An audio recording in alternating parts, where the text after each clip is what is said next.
Hello again YouTube, Mad Dog here. Welcome back to my channel. So on tonight's little video I'm going to be showing my version of events of the one stick fire challenge. Stay tuned.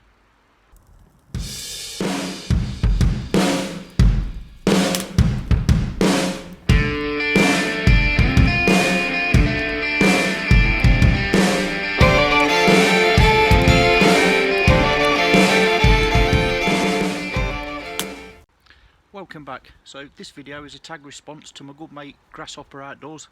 He's recently shown his version of a one stick fire challenge, and he used a rocket stove in his backyard to demonstrate. Well, I'm going to take my version of that and just pan you down here a little ways, and what I've got here, hopefully as you can see in the ground, I've dug a Dakota fire pit, or the stealth fire pit, whatever you want to call it, which basically, for those of you that don't know, consists of two chambers. I've dug a hole down there which is going to be my fire pit, a hole here which I've then connected through by burrowing, tunneling under through to the other side there, and that is basically a flue which will draw more air, therefore more oxygen, into the base of the fire pit, which means that this type of fire is very efficient, very fuel efficient, very hot, and you can keep a flame pretty much at ground height. So if for any reason you were in a situation where you needed to light a fire stealthily, then this is a good way to do that, because the fire burns very efficient, therefore emitting minimal smoke, and like I say, it doesn't cast a great big flaming roaring silhouette of the fire light being emitted, because you're keeping most of that within the fire pit itself. The spoil, the soil that I've dug out, the spoils, is always a good idea to keep to one side, as I've done here, just behind, just here. That's what I've dug out, making this fire pit, because I've built like a dam there, which also helps conceal any flames that come above the ground, should you need to. You know, I'm not advocating anything here, I'm just saying the pros and cons. In a stealth situation, this is also a good fire to do in between or under canopies of bushes, etc., because bushes help filter and what do you call it, disperse any smoke or smells emitted from the fire as well. But that's not what this video is about really. But that's the Dakota fire pit anyway. I'll give you a quick closer look around it.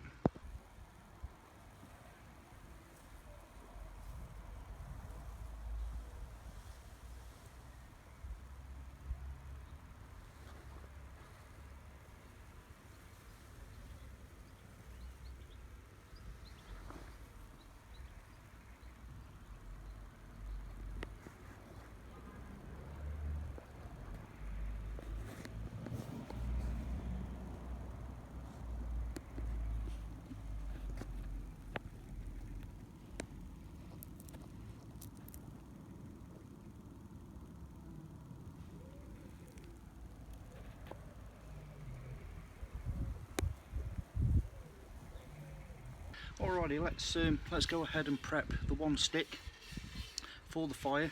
Now, out of this stick I intend to get the fire lay, the starting material, the tinder, the kindling, the smaller material, and then the main fuel for the fire, which won't be much bigger actually than the actual tinder, kindling rather, because the fire pit, the Dakota fire pit, doesn't need a lot of fuel to generate a lot of heat very efficiently. So let's crack on. So I'm going to be using the Silky Zubat hand saw for this, for the actual sawing. Highly recommend this, brilliant bit of kit.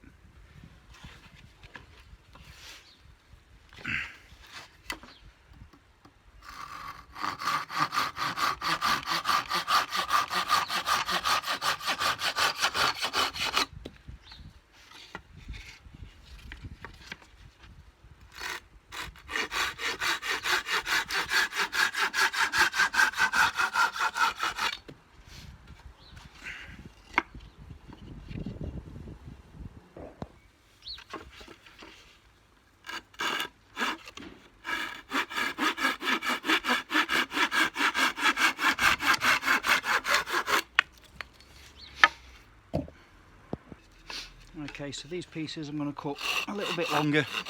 You'll see why in a few minutes. Just one more.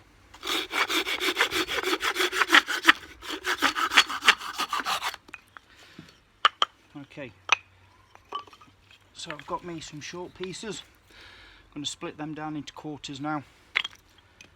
And these hopefully I'm going to make the tinder and kindling out of, so that'll be the next stage.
Okay, so I've finished processing the wood down now. So what I've got here in order of usage is chunky square bits. They're going to form the base or the fire lay of this fire. Then obviously some tinder there, some shavings, a couple of half-assed feather sticks to continue the fire on, some smaller kindling, you know, pencil size, that kind of size, and then gradually getting bigger to the main size of the fuel. I mean, this is still too big really for a Dakota fire pit, but just for a demonstration of my method, my mentality here. So I'm going to lay this, it's my old griddle, so I'm going to be cooking a little MRE all day breakfast on this bad boy. So what I'm going to do now is just lay the fire pit. I'll show you what I'm doing.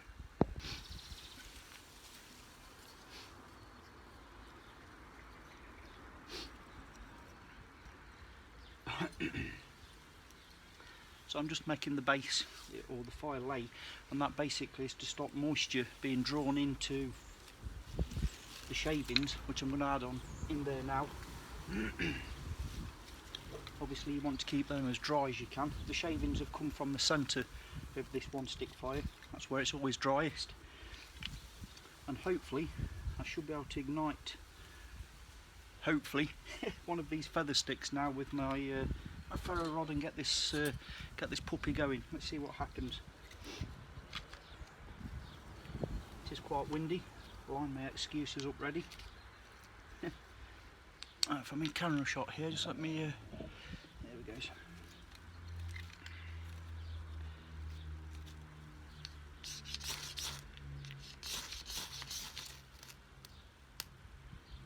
I think we're going.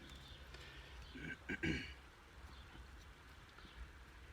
just going to transfer that straight into the fire pit now.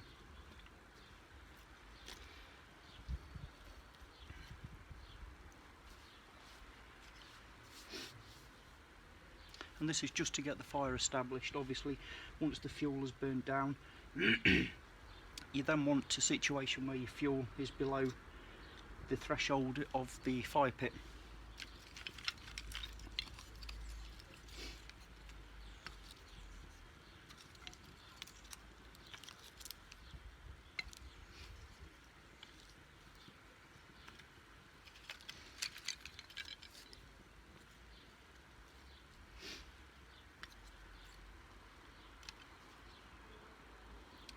Okay, we'll let that grab a hold and we'll come back in a few minutes. Stay with me.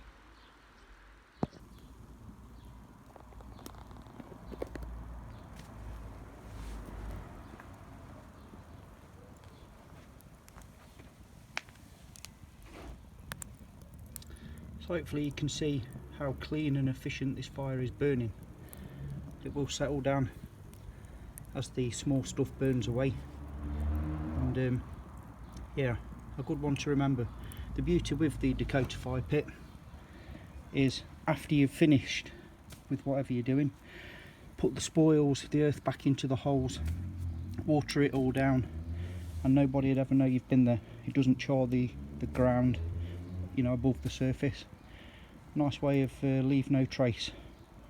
Sometimes when it's really roaring, you can get your head down the air hole and you can actually hear it sucking the air in, you know, it's great. Obviously you can scale this up or down to whatever size your requirements need, so yeah.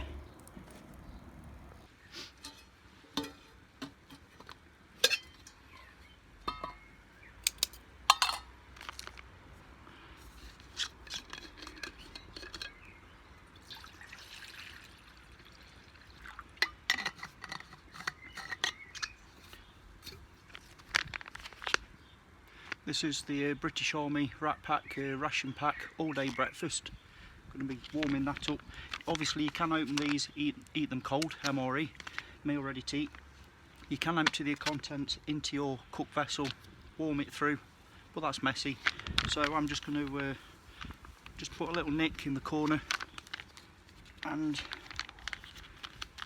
get this bad boy in my pan. I'm just going to warm it through, nothing crazy. And then doing it this way I can also use the water to have me a coffee at the same time. So wow, that's roaring at the moment, so I'm going to let that die down for a minute and get me some grub and brew on the go. Yeah.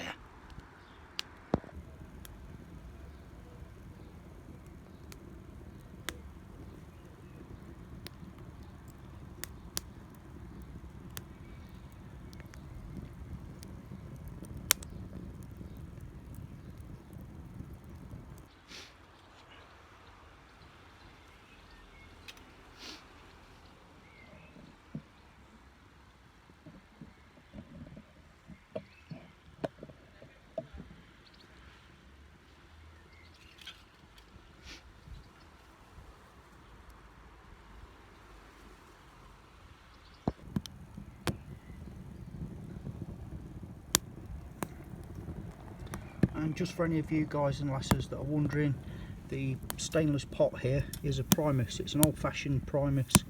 It's a stainless cookware pan.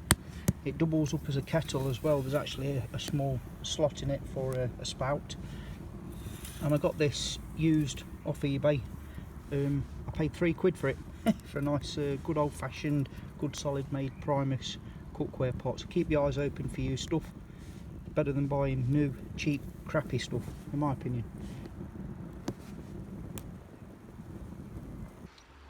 Okay, let's let's take the MRE off, and then we'll boil the water up further.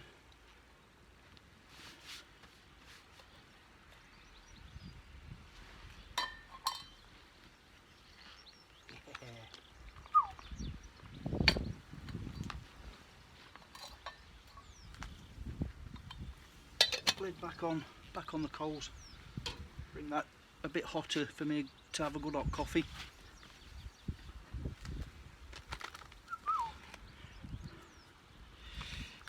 Oh yeah. Oh yeah. So, yowza. Beans, sausage, egg and bacon, Rat Pack style. Hot at the bottom, just warm at the top. So I'm going to break these utensils out, camping utensils, currently available from B&M for £1 for the 3, and the stainless steel, little knife, little fork and a spoon. So I'm just going to use the fork, try not to be too thuggish. Oh yeah, let's get some of this good stuff down this.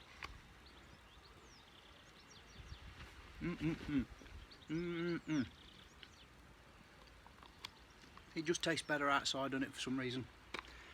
I mean, obviously I could dish this up onto a plate and be more civilised about it, but ain't gonna happen.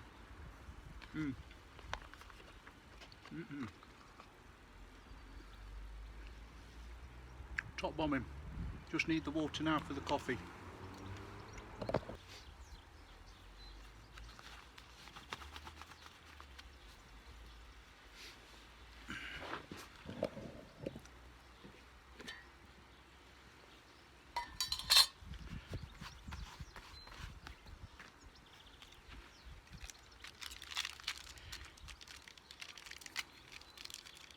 So as you can see, the fuel in the fire pit is coming pretty much to an end now, and we're down to the wet ground, so you can probably see it emitting more smoke now. So this would be the point where, if I had anything to hide, I would extinguish it by whatever means, and then cover it up with soil and leave no trace. But we're not in that situation, so it really don't matter.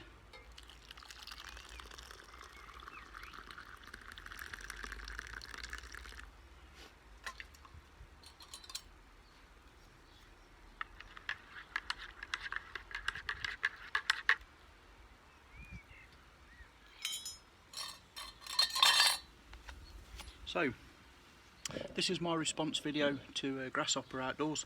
Cheers brother, thank you very much for the tag. Basically I'm using the ground as a rocket stove to make the one stick fire more efficient, so I'm able to do quite a bit with it for one small piece of fuel. So I'm going to tuck into my all day breakfast now and get me that coffee down me. Excellent. Thank you all very much for watching. Thanks for coming along with me in this little backyard camp. Until the next time, which won't be long as always, I thank you all very much for your continued support. Take care out there. Mad Dog signing off. Yeah!